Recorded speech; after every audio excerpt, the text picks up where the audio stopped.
शहरों जाके लटके कमर चढ़ा। ये मेवाती का दोहा उस चीज को बताता है कि हम किस तरह से तलवार से खेलते थे, किस तरह राजाओं से खेलते थे। एक और आंदोलन मेवाती किसानी में लगा, जिसे आप अलवर तहरीक के नाम से जानते हैं। अलवर तहरीक भी इसी तरह राजा के जुर्मों के खिलाफ और राजा की नाइंसाफी के खिलाफ लड़ी, क्योंकि अलवर का जो राजा था विनय से इतना अज्ञात, इतना फिजूल खर्च था कि उसका काम ही नहीं चलता था। हर बार मकान बना, इससे भी जब काम नहीं लगा तो उसने बहुत सारे रथ टैक्स लगा दिए, हाथी टैक्स लगा दिए, फिर चुंगी टैक्स और बढ़ा दिया। फिर उससे भी काम नहीं चला तो उसने शोर करवा दिए पूरे इलाके और किसानों से कहा कि भाई तुम दौड़ ना बांधो अपने किसान, ये जो सूरी है, ये जब क्या बढ़ रहा है तो दिक्कत आ रहा है दौड़ को। उसके खिलाफ आंदोलन शुरू हुआ कानपुर से, वहां गोली चलाई, कोई 250 किसान उसमें मारे गए। उसके बाद मेवातियों ने उनका विरोध किया और वो आंदोलन 2 साल चला। अभी बात को तो 85 दिन 1931-32 2 साल तक वो आंदोलन चला। एक तरफ राजा था जिसको अपने हथियारों पर, अपनी ताकत पर, अपने पैसे पर, अपने रुतबे पर बड़ा गुरूर था, और दूसरी तरफ आम किसान।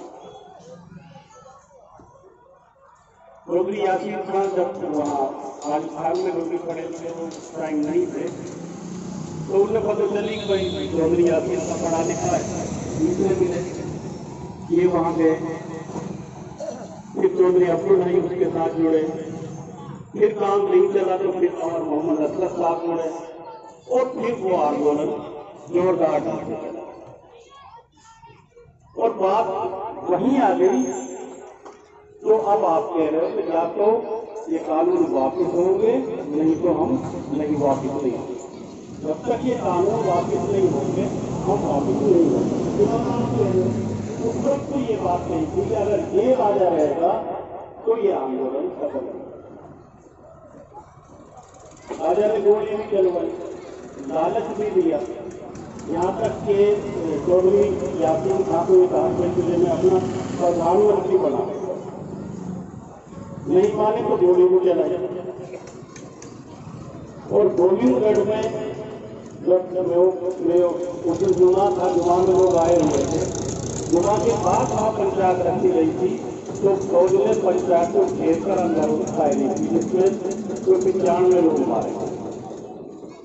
उसके बाद अंग्रेज सरकार को होश आया कि यहाँ तो बहुत बड़ी जाति है, लोग यहाँ से जाकर, जैसे अब आप यहाँ बैठे गांव बस्ती की सीढ़ियों में जाकर धरना दें, और अंग्रेज सरकार से कह दिया कि या तो ये राजा रहेगा या फिर हम।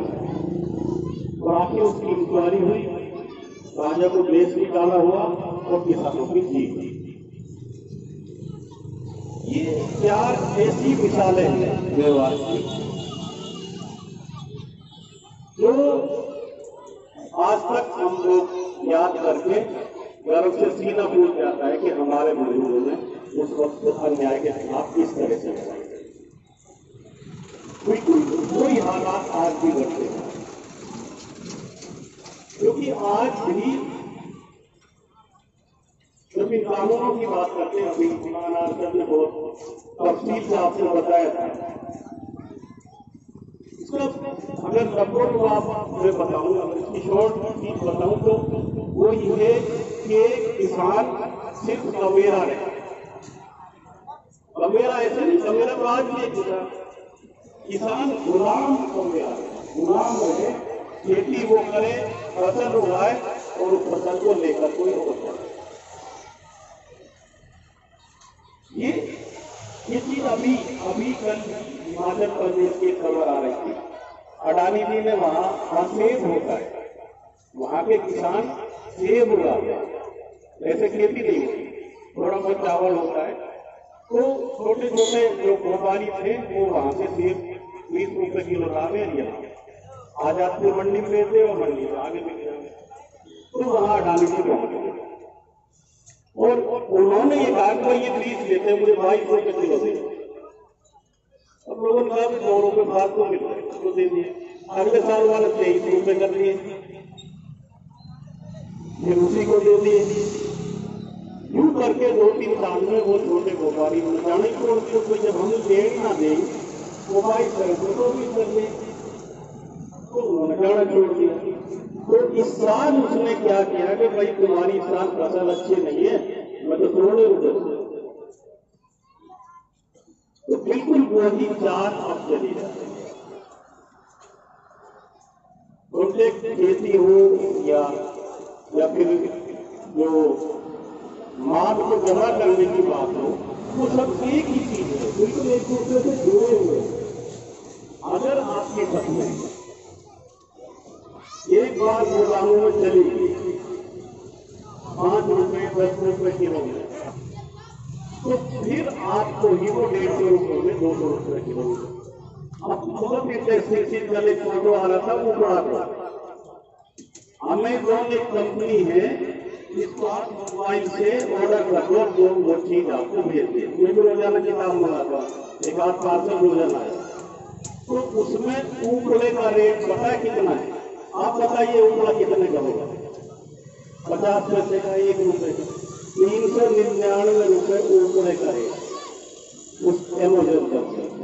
आप ऑर्डर करोगे फोन से 399 रुपए में आपको एक ऊपड़ा 399 रुपए का है। तो आपके गेहूं और आपकी सब्जियां उनका क्या होगा? ये लड़ाई है। और इस लड़ाई में जब हम अपनी तारीख को याद करते हैं, जब हमने पिछले रिकॉर्ड को याद करते हैं, जैसे अभी रमजान साहब ने बताया कि कभी कभी तो ऐसा लगता है कि हम उनकी औलाद नहीं, लेकिन ऐसा नहीं है। ठीक है, खून तो हमने खराब कर लिया और बारो करके बिहार को लिया, वहाँ हैदराबाद से लिया, खून तो खराब हुआ है, लेकिन ऐसा भी नहीं है कि हम बिल्कुल ही तलवार जंग खा गया। सवाल सिर्फ ये है कि पहले जो चौधरी हो वो बहुत मजबूत हो,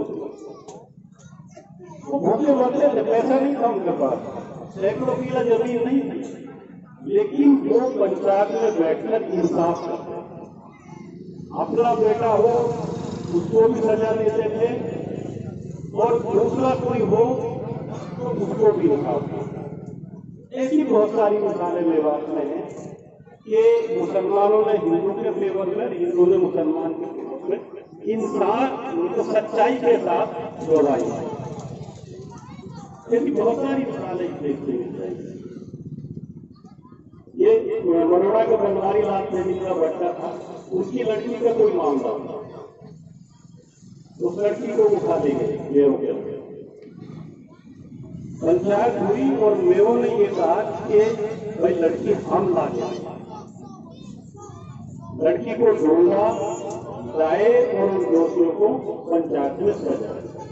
ये तो होता है इंसाफ। और अगर हम जोर करते हैं उस बात को तो फिर ये इंसाफ नहीं होता, इसकी इस्लाम कहीं जा जाए। आपको एक और किस्सा में सहारनपुर का है जो व्यवहार का नहीं है, लेकिन वो भी इसी तरह का दिखता है कि एक जगह पर हिंदू और मुसलमानों में झगड़ा हो गया। हिंदू लोग कहें कि ये तो मंदिर की जगह थी और मुसलमान लोग कह रहे हैं कि भाई ये हमारी जगह। अंग्रेज जब था वो परेशान, तो दोनों तरफ धर्म उठाने को तैयार है, फैसला किसका करा? उसने कहा भाई तुम एक बात बताओ, तुम दोनों पक्ष कोई ऐसा आदमी है इस जिले में जिस पर दोनों पक्ष सहमत हो कि भाई यूं जो आदमी गिरो यूं सही है? तो मुफ्ती रहीम बख्श जो हजरत जी के खानदान, उनका नाम हिंदुओं ने लिया, क्योंकि अगर वो गवाही दे दे तो हम मान लेंगे मुसलमानों को। तो हिंदू नाम ले मुसलमानों को ऑब्जेक्शन कहा ठीक है। अब वो मुफ्ती साहब के पास है तो क्यों कि मैंने तो अंग्रेज का मुंह देखने की कसम था। 1857 जब ये गुजरा था, उसके कुछ दिन बाद की बात थी, तो बहुत नाराजगी थी अंग्रेजों के खिलाफ। तो उन्होंने कहा मैं अंग्रेज का मुंह नहीं, मैं नहीं। उन्होंने जब को बता दी कि वो तो नहीं आ रहे, उनसे ऐसे ऐसे कह रहे। मैंने कहा भाई ऐसा करो, तब पर्दा डाल दो, पर्दे को घर को उसके साथ खड़े हो जाएंगे, घर न गए। ठीक है, फैसला हो गया। मुफ्ती साहब आए, पर्दे के नीचे खड़े हो गए। किसकी जमीन है? मुफ्ती साहब ने कहा हिंदुओं की जमीन है, मंदिर इस्लाम ये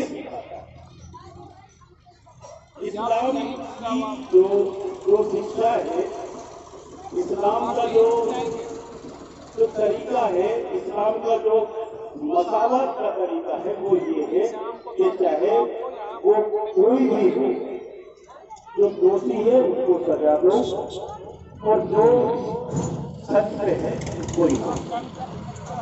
अल्लाह के नबी ने जो आखिरी खुतबा दिया उसमें यही चीज तो है, उसमें यही तो कहा है कि आज आदमी का आदमी पर, पुराने का गोरा पर, अमीर का गरीब पर कोई हक नहीं है, कोई बड़ा नहीं है, सब बराबर। और जब सब बराबर हैं तो सबको इंसाफ भी मिलना चाहिए। वो हदीस जो है कि अगर तुम्हारा पड़ोसी भूखा सोता है तो मैं क़यामत के दिन तुम्हारे खिलाफ उसके पक्ष में गवाही दूंगा। उसमें ये थोड़ा ही कहा है कि तुम्हारा मुसलमान पड़ोसी या तुम्हारा हिंदू पड़ोसी, सिर्फ पड़ोसी कहा है। अब वो पड़ोसी कोई भी हो सकता है। ये जो मसावत की जंग है आज ये भी बराबरी की जंग है। और आज ये जो लोग आज जरूर कर रहे हैं, जो लोग आज ताकत के नशे में ये कह रहे हैं कि हम अपनी बात से कभी पीछे हटते ही नहीं, ये जंग उसके खिलाफ, क्योंकि इससे बड़ी नाइंसाफी कोई हो नहीं सकती। एक आदमी आप किसी को गिफ्ट और को नहीं ले रहा तो क्या जबरदस्त देखने में तो वही, जब किसान नहीं ले रहा तो उसमें ये बात कहां से आ गई कि भाई हम इसमें अमेंडमेंट कर देंगे या हम तो तुम्हारी भलाई के लिए दे रहे हैं, तुम्हारी आमदनी 1.5 गुना हो जाएगी, 2 गुना हो जाएगी, कैसे हो जाएगी, कोई समझा दे। मौलाना एमएसपी की बात कर रहे हैं।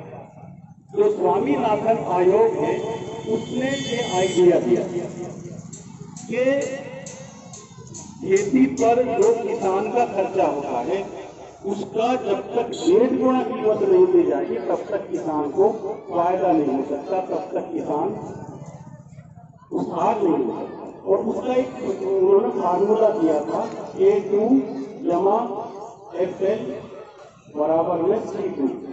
A2 का मतलब है कि खाद, बीज, कीटनाशक, मशीन, वो सबकी उनकी कीमत, उसमें जमा करो फैमिली FL, मतलब फैमिली जो परिवार है, फैमिली लेबर, परिवार की मजदूर, परिवार की मजदूर में जुताई, बुआई, निराई सब वो सब मिलकर जो बनेगा वो आपका खर्चा है। उसका 1.5 गुना फिर आप वो MSP रखी जाए तब किसान का पूरा पड़ता है। ये फार्मूला है, उसकी कोई बात नहीं करता। सब ये कहते हैं MSP रहेगी, MSP की MSP है, MSP रहेगी। क्या रहेगा MSP को, ये तो समझा दो MSP को दे क्या रहे हो।